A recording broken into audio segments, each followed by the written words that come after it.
Anytime you have a relationship with somebody, there's going to be some hierarchy set out, and the way that you traverse these hierarchies is always going to be with some form of social capital. It's how you get around in a relationship in the web of relationships in your life, whether it's in work or any kind of organization, Sure. the internet, uh, and in the past, uh, social capital and social currency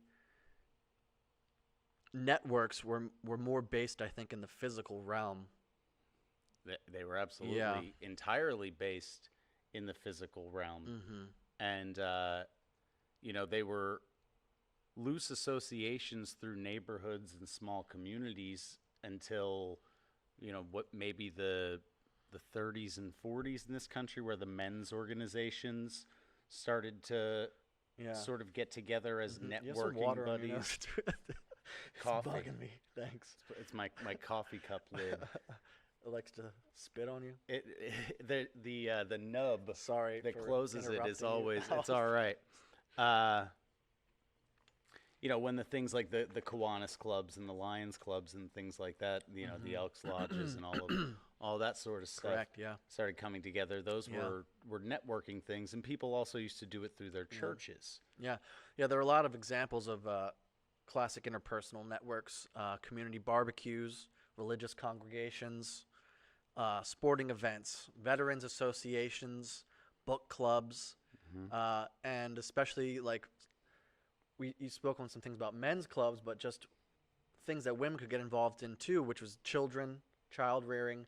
You would, having play dates and things like that. That's a Sure. very physical way to meet other people and kind of grow your social capital together by networking Yeah. and sharing wealth with each other, sharing information.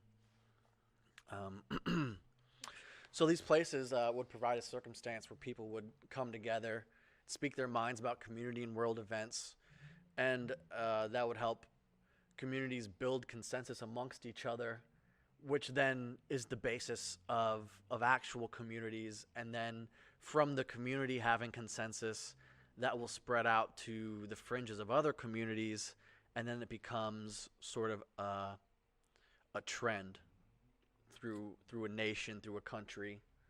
It absolutely can, because if it turns into a case of, hey, what do they have going on over there, and how do we get some of it? Sure, it absolutely can. Well, And that is yeah. sort of how the core American ideal spread.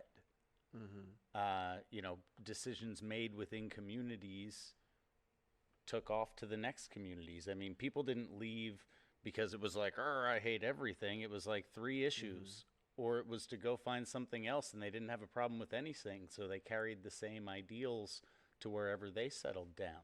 You Yeah. know, um, so I think the core issues in our country did spread that way, and it's how we were part of how we were so unified until 40-ish years ago.